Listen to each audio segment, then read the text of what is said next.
नमस्कार विद्यार्थियों। आज का जो अपना चैप्टर है वो है बीए पार्ट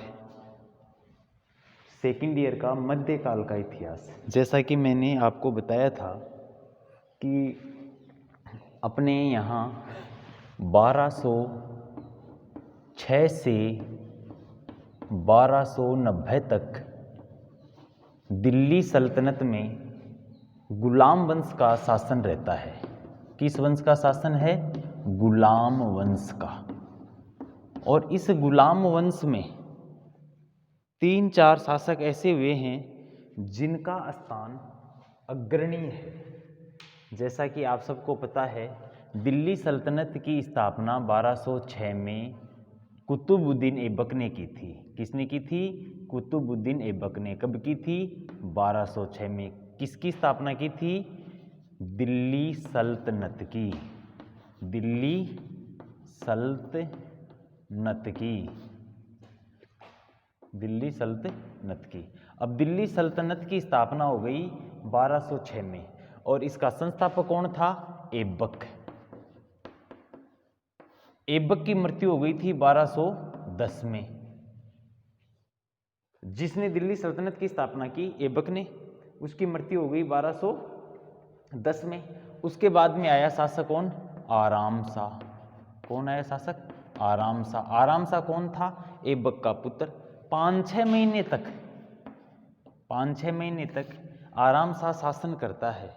उसके बाद में आराम शाह जो था वो नाम भी आराम शाह है तो काम भी इसके आराम के से ही थे, अर्थात इसमें वे गुण नहीं थे जो एक शासक में होने चाहिए। जिस प्रकार से ऐबक गौरी का गुलाम था, वैसे ही ऐबक का गुलाम था इल्तुतमिश। कौन था? इल्तुतमिश। इल्तुतमिश ऐबक का गुलाम था। इल्तुतमिश ने सोचा कि अगर आराम शाह के हाथों में केंद्रीय सत्ता की बागडोर रहेगी तो एक दिन ये जो केंद्रीय सत्ता है, ये गुलाम वंश की जो नींव रखी गई है, गुलाम वंश का जो साम्राज्य है, ये धीरे धीरे पतन की तरफ चला जाएगा और दिल्ली वापस धूमिल हो जाएगी, छवि खराब हो जाएगी। इसलिए हमें इस समय एक दमदार शासक की आवश्यकता है। दमदार शासक है नहीं, आराम शाह में इतना दमखम है नहीं कि वो संपूर्ण भारत की विरासत को संभाल सके। इसलिए साहब इल्तुतमिश ने क्या किया? आराम शाह का 1210-11 के आसपास ही वध कर दिया और इसका वध कर दिया, इसकी हत्या कर दी और खुद बन गया राजा। इल्तुतमिश का राज भारत में 1211 से लेकर 1236 तक रहता है। इससे पूर्व मैंने आपको बताया था कि इल्तुतमिश के पुत्र तो थे, लेकिन उन पुत्रों में ये योग्यता नहीं थी कि वो साम्राज्य का संचालन या संगठन सही हिसाब से कर सके। इल्तुतमिश ने सोचा, अच्छा 1211 से लेकर 1236 तक जो इल्तुतमिश का शासन है वो अच्छा रहा। देखिए, गुलाम वंश के लिए कहा जाता है कि कुतुबुद्दीन ऐबक ने गुलाम वंश की स्थापना की, ठीक है, स्थापना की, लेकिन वास्तव में गुलाम वंश का संस्थापक अगर कोई माना जाए तो साहब इल्तुतमिश माना जाएगा। क्यों माना जाएगा? क्योंकि इल्तुतमिश ने गुलाम वंश की हकीकत में देखा जाए तो सही सिरे से, सही ढंग से इसी ने स्थापना की है। इसने लगभग 25 साल तक राज किया, 1211 से 36 तक 25 साल तक राज किया। इल्तुतमिश के 4 पुत्र थे, जैसा कि इतिहास बताता है, मध्यकाल इतिहास में चलता है, और एक पुत्री भी थी जिसका नाम था रजिया। एक पुत्री भी थी जिसका नाम था रजिया। पुत्री का क्या नाम था? रजिया। तो इल्तुतमिश ने सोचा कि पुत्रों में तो योग्यता है नहीं, अगर इनके हाथों में राज रहेगा तो ये सारा का सारा राज चौपट हो जाएगा, तो क्यों न अपन योग्य को राज दें।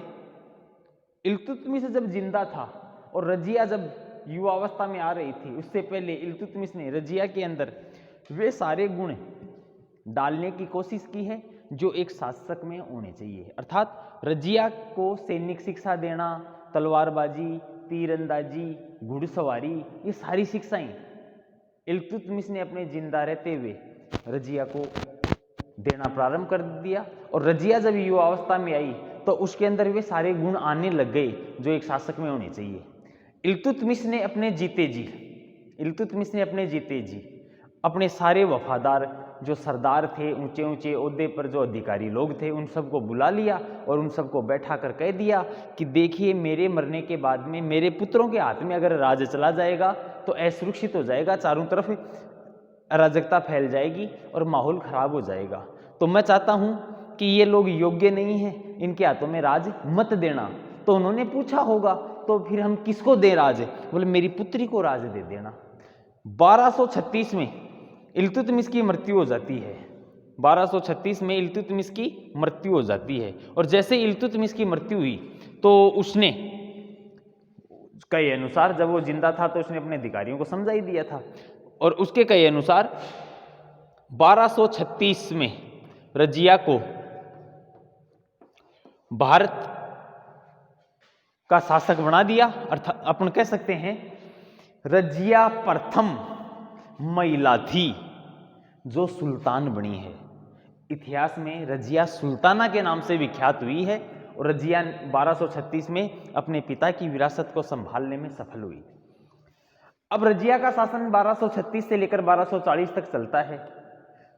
सही बात है कि अगर एक महिला शासिका रहेगी, और वो भी देखो मध्यकाल में जब इस्लाम चरम पर था, इस्लाम में महिला की बाध्यता को, महिला का पुरुषों के बीच में आना, पुरुषों जैसे कपड़े पहनना, घोड़े की पीठ पर बैठना और भरी सभा के अंदर जाकर सभाएं करना, आदेश देना, ये जो कट्टर इस्लामिक जो उलेमा लोग थे, काजी मुल्ले लोग थे, उनको अच्छा नहीं लगा। वो ये चाहते थे, भाई रजिया तो 20-22 साल की थी और बड़े बड़े जो इस्लाम धर्म के पदाधिकारी थे वो 60-60, 70-70 वर्ष के थे। तो शासिका होने के नाते ये रजिया उनको आदेश देती है और वो सोचते हैं कि एक महिला, एक लड़की हमारे को आदेश दे, ये इस्लाम कैसे बर्दाश्त कर सकता है। तो रजिया का जो 4 साल का शासन था, तो रजिया को धर्माधिकारियों ने, इन लोगों ने परेशान करना प्रारंभ किया। जो भी है, शासिका तो शासिका ही होती है। रजिया ने 4 साल का शासन किया। इन 4 साल के बाद में जब 1240 में रजिया,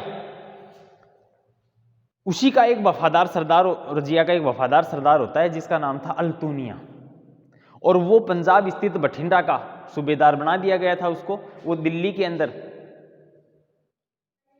अराजकता का माहौल पैदा कर रहा था।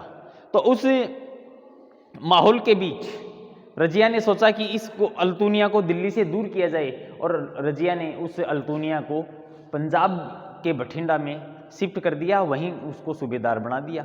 अब वो वहाँ बैठा बैठा दिमाग लगाया उसने कि मैं भी एक महिला का अधिकार क्यों मानूं। तो उसने भी वहाँ बठिंडा के अंदर विद्रोह प्रारंभ कर दिया। रजिया का एक अंगरक्षक हुआ करता था जिसका नाम था याकूत। रजिया के अंगरक्षक का क्या नाम था? याकूत। याकूत व रजिया अपनी सेना लेकर, जैसे उनको पता चला कि बठिंडा का अल्तुनिया दिल्ली से बगावत कर चुका है, विद्रोह कर चुका है, तो ये सेना लेकर वहां जाते हैं।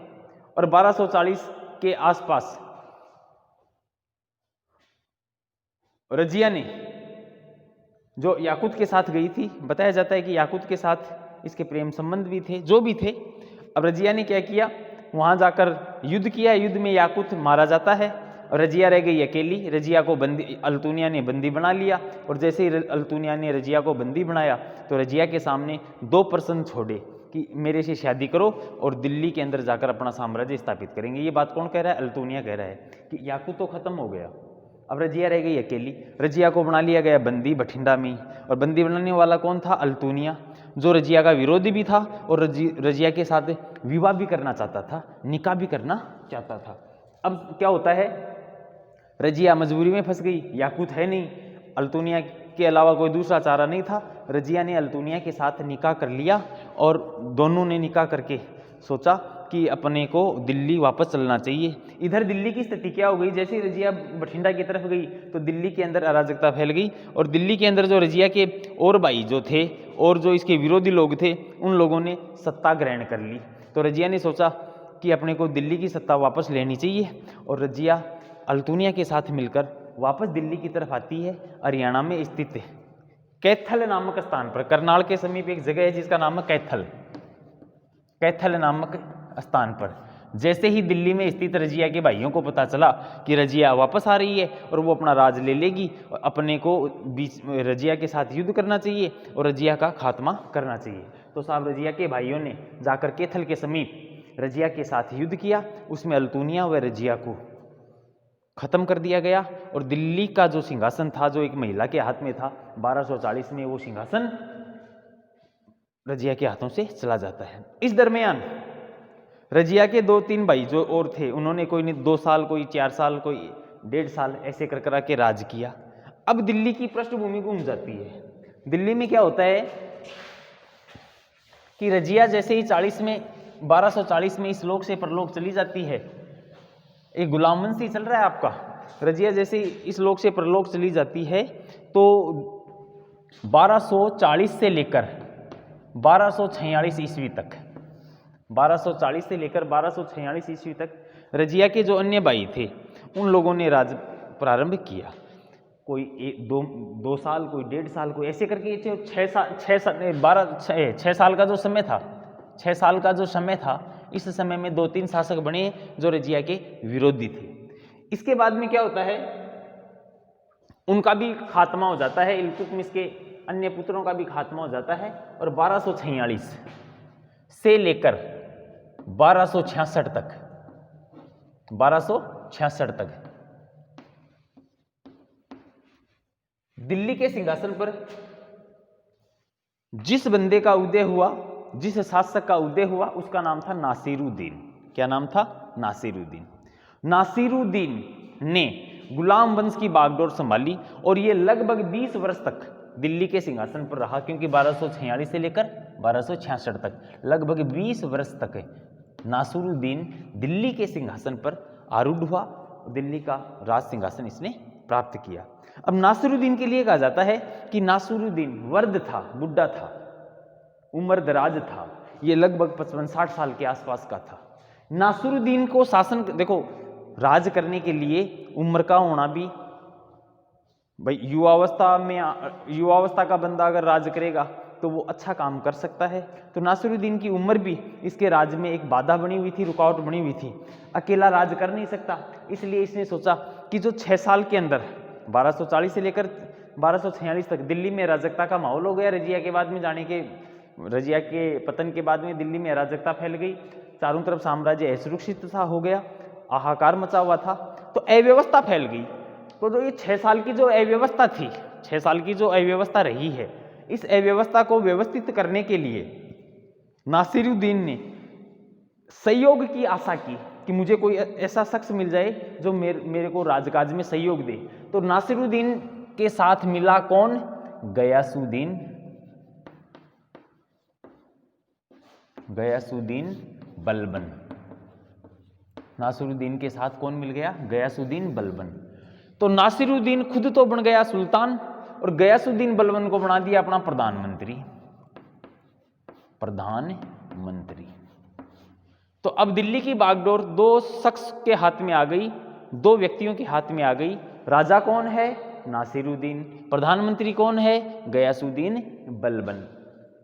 गयासुद्दीन बलबन हमेशा से ही तेज तर्रार रहा है, कुटिल रहा है और योग्य रहा है। इसमें वे सारे गुण हैं जो एक अच्छे से शासक में होने चाहिए। तो गयासुद्दीन बलबन ने सोचा कि राजा को काबू में कैसे किया जाए, नासिरुद्दीन जो सुल्तान बना हुआ है इसको काबू में कैसे किया जाए।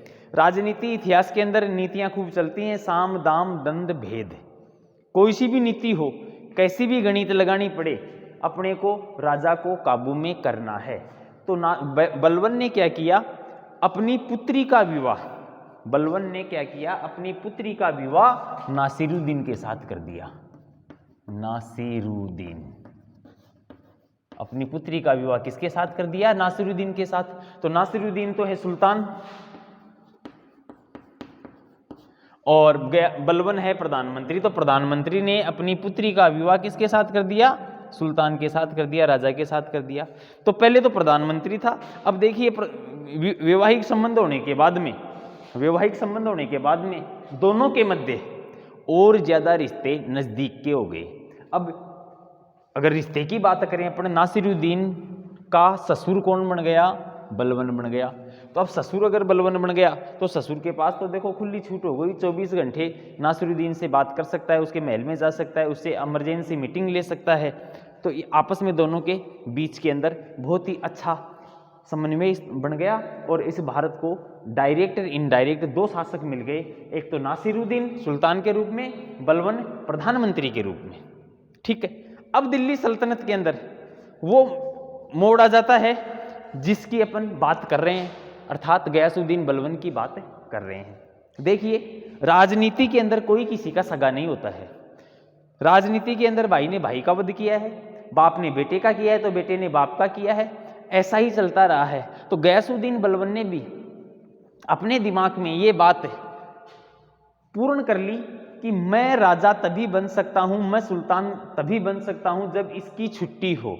और इसकी छुट्टी कैसे हो? क्योंकि इसका, नासिरुद्दीन का सबसे ज्यादा विश्वासी कौन है? बलबन है। अब बलबन ने क्या किया, एक दिन मौका पाकर बलबन ने मौका पाकर नासिरुद्दीन की 1266 में हत्या करो दी। अर्थात बलबन के हाथों सुल्तान नासिरुद्दीन की हत्या हो गई और दिल्ली का सिंहासन खाली हो गया। ये 20 साल बाद की बातें हैं, 1266 की बातें हैं, क्योंकि 1246 में नासिरुद्दीन शासक बनता है। बलबन को 20 साल का प्रधानमंत्री के पद पर रहने का तजुर्बा था, अनुभव था। तो शासन कैसे चलाया जाता है, शासन का संचालन कैसे किया जाता है, यह अनुभव बलबन को हो चुका था।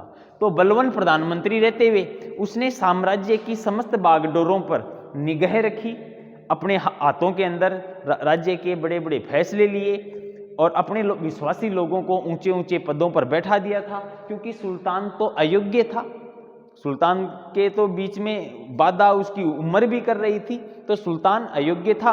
तो इस सुल्तान की अयोग्यता का फायदा सीधे तौर पर बलबन जो था उसने उठाया और उसने प्रधानमंत्री रहते हुए साम्राज्य की समस्त बागडोर अपने हाथों में ले ली। और 1266 में भारत से नासिरुद्दीन नामक सुल्तान का पतन हो जाता है और भारत की समस्त बागडोर किसके हाथ में आ जाती है? 1266 में गयासुद्दीन बलबन के हाथ में आ जाती है।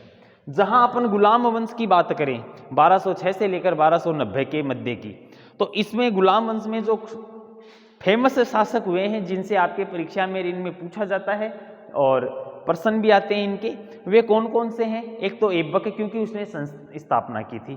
दूसरा इल्तुतमिश, क्योंकि इल्तुतमिश ऐबक का गुलाम था, तो उसने 25 साल तक राज करके एक बहुत अच्छी व्यवस्था मध्यकाल में दिल्ली को दी। तीसरे नंबर पर आता है रजिया सुल्ताना का नाम। क्यों आता है उसका नाम? क्योंकि वो भारत की पहली महिला सुल्तान होने का गौरव उसी को प्राप्त है। अब अर्थात रजिया भारत की प्रथम महिला शासिका रही है, तो उसका नाम भी आएगा सा। और इसके बाद में रजिया का पतन उसके विरोधियों ने कर दिया। 6 साल का जो टाइम था 1240 से लेकर 1246 का, क्योंकि 1240 में रजिया की मृत्यु हो जाती है, तो इस 6 साल के अंदर दिल्ली में अराजकता का माहौल था। फिर 1246 से लेकर 1266 तक इस भारत देश के अंदर जो दिल्ली की जो हुकूमत थी, दिल्ली की जो सत्ता थी, दिल्ली सल्तनत की जो बागडोर थी, वो नासिरुद्दीन के हाथ में आ गई। नासिरुद्दीन योग्य होते हुए भी अयोग्य सिद्ध हुआ। क्यों हुआ अयोग्य सिद्ध? क्योंकि उसने एक सहारा लिया। सहारा किसका लिया? बलबन का लिया। बलबन रिश्ते में उसका ससुर लगता है और बलबन ने अपनी पुत्री का विवाह नासिरुद्दीन के साथ कर दिया। तो अब नासिरुद्दीन के साथ विवाह कर दिया तो रिश्ता बन गया। तो इस रिश्ते का फायदा ये मिला कि बलबन प्रधानमंत्री बना, नासिरुद्दीन राजा बना। बलबन ने प्रधानमंत्री होते हुए समस्त राजकीय जो गुण दोष होते हैं उनके ऊपर अध्ययन किया और सारी साम्राज्य की बागडोर अपने हाथों में ले ली। एक दिन ऐसा मौका पाया उसने कि 1266 में बलबन ने इस नासिरुद्दीन की हत्या कर दी और दिल्ली के सिंहासन पर खुद बैठ गया। बलबन की जहां अपन बात करें, बलबन की गिनती विश्व के जो अपने बिस्मार्क नहीं था क्या, जर्मनी का चांसलर, जिसने लौह रक्त नीति अपनाई थी, तो बिस्मार्क की लौह रक्त नीति प्रसिद्ध रही है। आप अगली साल जब फाइनल के अंदर जाओगे तो वर्ल्ड हिस्ट्री के अंदर बिस्मार्क के बारे में पढ़ोगे। वैसे ही मध्यकालीन भारतीय इतिहास में लौह रक्त नीति का अगर जनक कोई था तो वो गयासुद्दीन बलबन था, जिसके संदर्भ में अपन बात कर रहे हैं। देखिए, गयासुद्दीन बलबन के साथ एक शब्द जुड़ता है जिसका नाम है लौह रक्त नीति। लौह रक्त नीति, लोहा रक्त यानी ब्लड, खून, लोहा तलवार किस पर चलती है? खून के ऊपर। तो तलवार जब चलेगी मानव शरीर पे चलेगी तो क्या बहेगा? रक्त बहेगा। ऐसी क्रूर नीति अपनी तलवार के बल पर, तलवार की नोक पर जिस शख्स ने साम्राज्य प्रारंभ किया, जिस शख्स ने अपनी एक पहचान बनाई, वो मध्यकाल का बलबन था। इस बलबन जो है, इसकी जो गणना है वो इस दुनिया के क्रूर शासकों में से होती है, अत्याचारी शासकों में से होती है। आज का जो अपना चैप्टर है, जो अपनी प्रस्तावना है, वो बलबन के बारे में चल रही थी, जिसके संदर्भ में अपन बात कर रहे थे। मध्यकालीन शासकों में बलबन का स्थान क्रूर शासकों में से आता है। क्रूर जो अत्याचारी शासक होते हैं ना, उनमें से आता है। सल्तनत काल में खोप, डर, भय के बल पर जिस शख्स ने साम्राज्य किया वो गयासुद्दीन बलबन था। बलबन का जन्म, बलबन के जन्म के बारे में बताया जाता है कि यह तुर्किस्तान के इल्बरी तुर्क कबीले में से निकला था। तुर्किस्तान के इल्बरी तुर्क कबीले से निकला था। और बाल्यावस्था में, जब बलबन छोटा था, बालक था, उसी अवस्था में बलबन मंगोलों के द्वारा बंदी बना लिया गया। बलबन को किसने बंदी बना लिया था? मंगोलों ने बंदी बना लिया। आगे जाकर मंगोलों ने बलबन को क्या बना लिया? बंदी बना लिया। तुर्किस्तान से निकला है, मंगोलों ने इसको बंदी बना लिया बचपन में ही। आगे जाकर ये जो बलबन था, ये बगदाद, वर्तमान में बगदाद इराक की राजधानी है, बगदाद के व्यापारियों के, बगदाद के जो व्यापारी थे ना, उन लोगों ने इस बलबन को मंगोलों से खरीद लिया। गुलाम तो था ही, और ये बगदाद के व्यापारियों के द्वारा खरीदा गया। 1232 में, 1232 के आसपास की बातें हैं, 1232 के आसपास इस बलबन पर नजर पड़ी इल्तुतमिश की। किसकी नजर पड़ी? इल्तुतमिश की पड़ी। तो इल्तुतमिश ने बगदाद के व्यापारियों से 1232 में बलबन को खरीद लिया। अब बलबन बगदाद से चलकर कहां पहुंच गया? भारत पहुंच गया। और धीरे धीरे बलबन की एक खासियत रही है कि ये राजाओं का, शासकों का, सुल्तानों का विश्वासी बना। 4 साल के पीरियड में ही बलबन इल्तुतमिश का विश्वासी बन गया, एक नंबर का विश्वास पात्र हो गया। और ये जो बलबन है ना, ये रजिया के गुट का ही था, क्योंकि इल्तुतमिश के जाने के विश्वासी हो गया ना इल्तुतमिश का, तो इल्तुतमिश के जाने के बाद में शासिका रजिया बनी। बलबन रजिया के गुट का था। 1240 के बाद, जैसे रजिया का पतन हुआ, 1240 के बाद दिल्ली जब कमजोर हुई तो बलबन ने अपने दावपेच प्रारंभ कर दिए। बलबन ने साम्राज्य में अपना प्रभाव बना लिया, और धीरे धीरे मौका पाकर इसी बलबन ने, जो ये बलबन था ना, ये नासिरुद्दीन के नजदीक चला गया। और नासिरुद्दीन के समय यही बलबन प्रधानमंत्री बन गया। अपनी पुत्री का विवाह किसके साथ कर दिया? नासिरुद्दीन के साथ कर दिया। और इस नासिरुद्दीन ने बलबन को एक उपाधि भी दी थी, बलबन को एक उपाधि भी दी थी। उस उपाधि का नाम था उलुग खां। उलुग खां। तो ये एक प्रश्न बनता है छोटा आपका कि उलुग खां की उपाधि से कौन नवाजा गया था? गयासुद्दीन बलबन। ये उलुग खां की उपाधि किसने दी? नासिरुद्दीन ने दी। और लगभग 20 वर्ष तक ये वजीर के पद पर रहा, अर्थात प्रधानमंत्री। वजीर का मतलब प्रधानमंत्री होता है। किसके समय में रहा प्रधानमंत्री? नासिरुद्दीन के समय में ये वजीर के पद पर रहा और प्रधानमंत्री का कार्यभार संभाला। आगे जाकर मौका पाकर इसने दिल्ली के सिंहासन पर 1266 में अपनी सत्ता काबिज कर ली, अपनी सत्ता का अधिकार कर लिया। ये थी बलबन से संबंधित पृष्ठभूमि प्रस्तावना। आगे आज की जो अपनी क्लास है वो यहीं संपन्न होती है। बलबन से जुड़ा हुआ जो मैटर है, जो आगे का जो भी है सिलेबस के अंदर, वो कल पढ़ाएंगे। नमस्ते।